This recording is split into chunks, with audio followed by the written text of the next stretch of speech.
Well, I'd like to begin this morning by asking for a show of hands.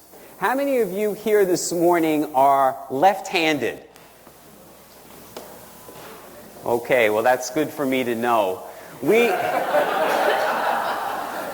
Because we, starting next Sunday, are going to ask all of the left-handed members to sit in the Friendship Hall during our worship and watch our worship on the big screen TV from now on. We are going to reserve the sanctuary just for our right-handed members. Now, left-handed people, I know you've told me that this is natural for you and that God made you left-handed. But as your pastor, I have to tell you, you've been listening to lies. And I'm here to tell you the truth. Being left-handed is abnormal. It is. Abnormal means not the norm. And the overwhelming majority of people in the world, in every time and culture, have been right-handed people. That's just the facts. And I have articles that have been written by psychologists that say that left-handedness is a mental disorder. I do. Even God is against it. In the Holy Scripture, in the Bible, it says that the saved will sit at the right hand of the Father, not the left. And the saved are called the righteous, not the leftous.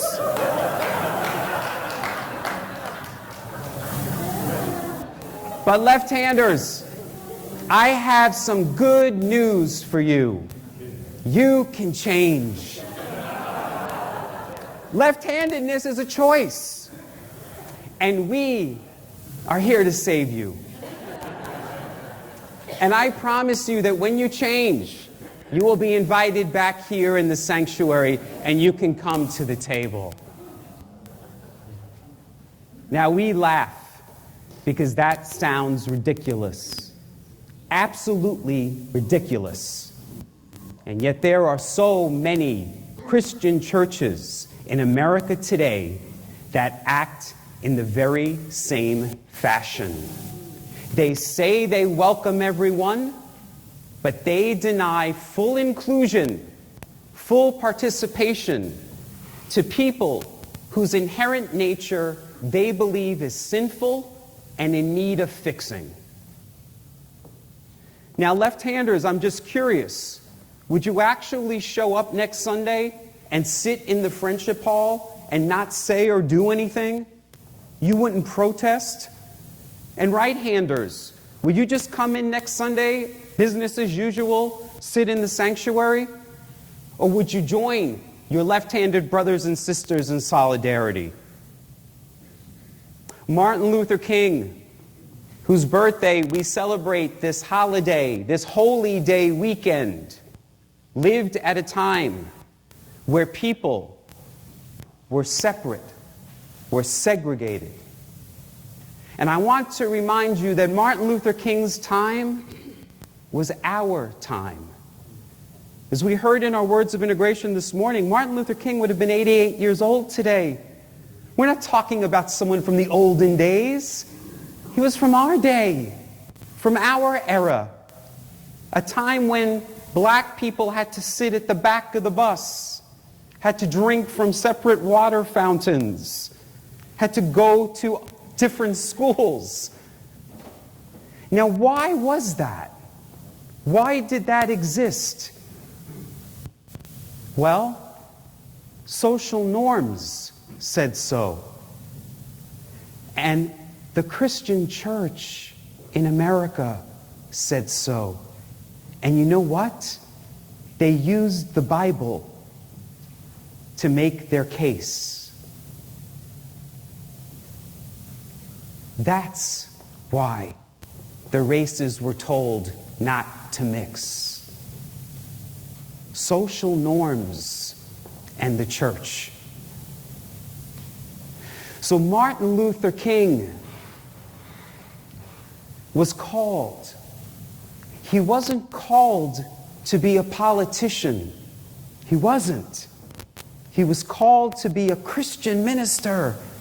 That was his call. And today, as we heard in our gospel message, it is all about call.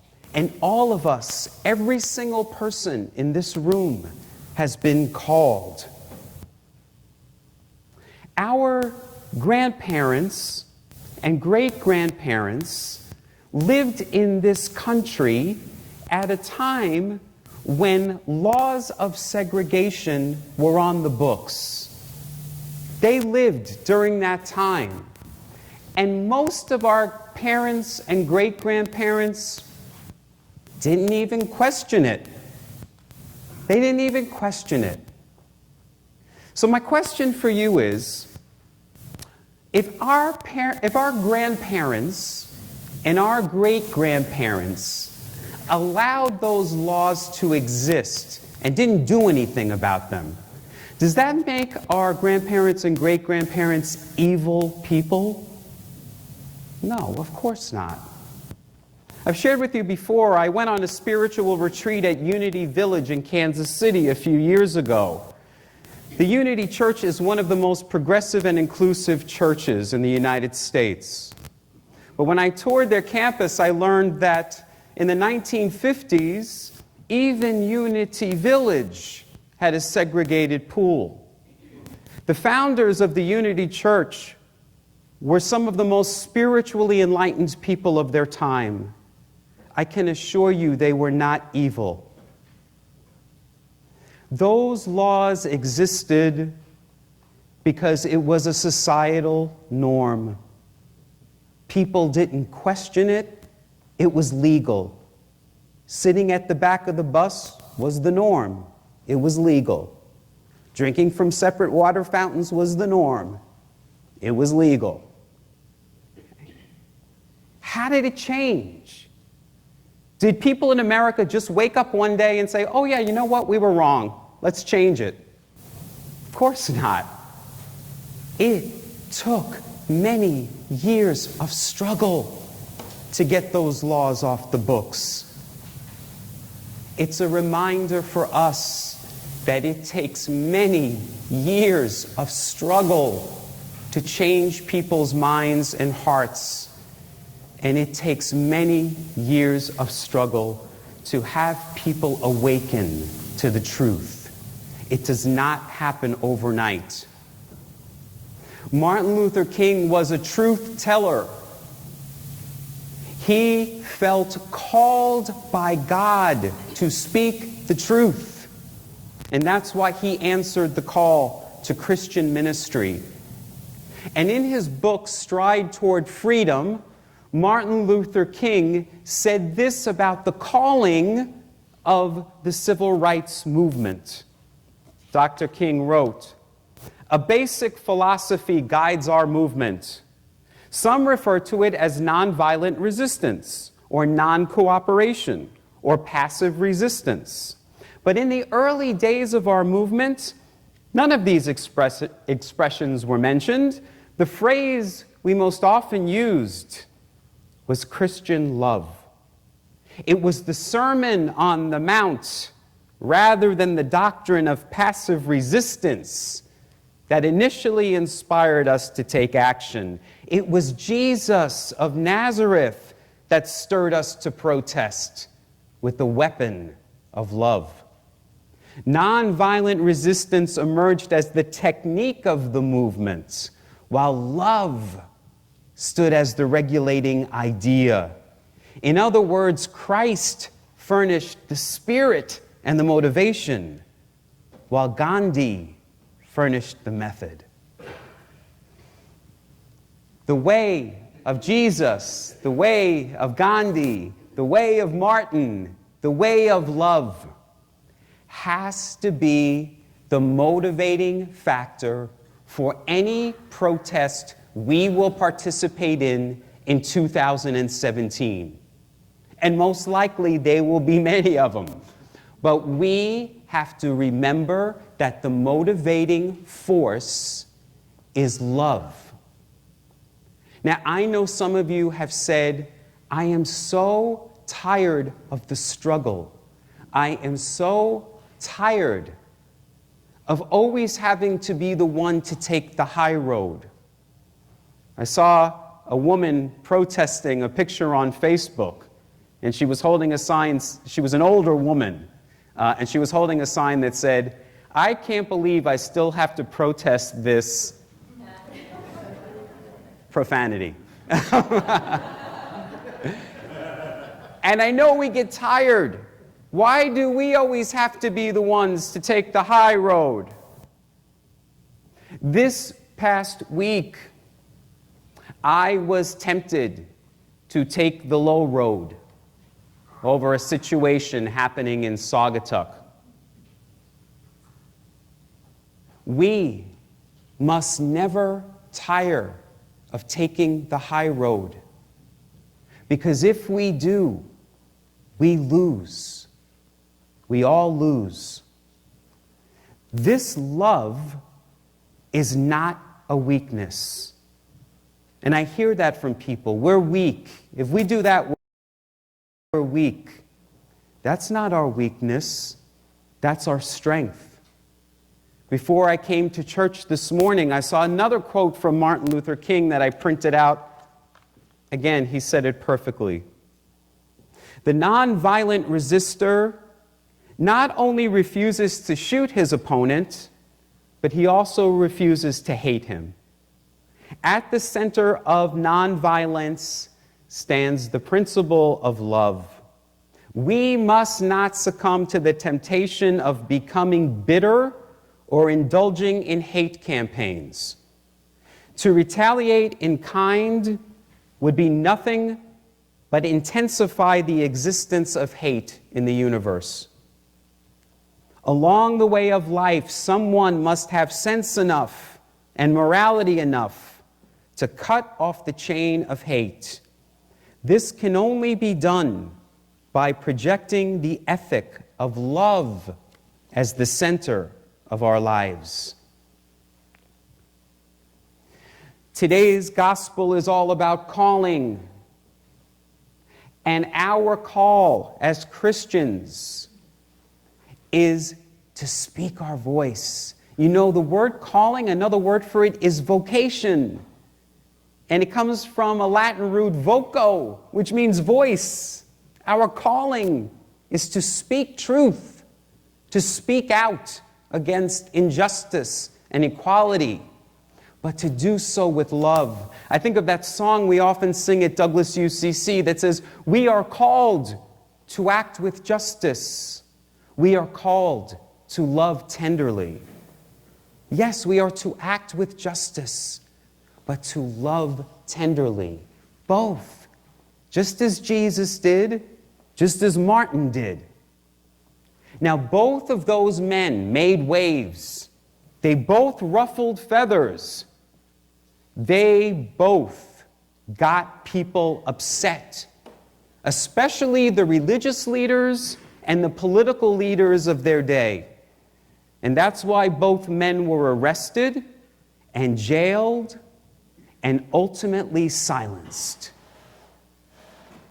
We, however, can be their voice if we continue their work and their mission in the world.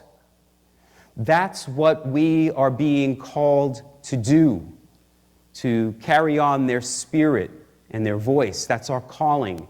And we have a calling card. In fact, I blew it up for you here so you could all see it. This is our calling card.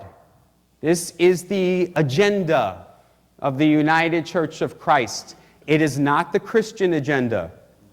The Christian agenda in America is something very different from this. This is the Jesus agenda, the Martin agenda, the love agenda. And it says, care for the poor, celebrate diversity, reject racism. And it says, fight for the powerless. It doesn't say pray for the powerless. It says fight. One of Dr. Martin Luther King's closest confidants and colleagues was an openly gay black man named Bayard Rustin. And he said, "I believe that in every community there needs to be a group of angelic troublemakers." I like that. That's what I think we need on a shirt. Douglas UCC, Angelic Troublemakers.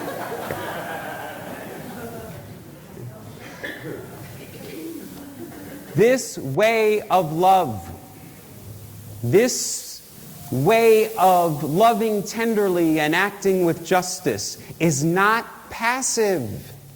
It's active. It requires your participation, and it requires your courage.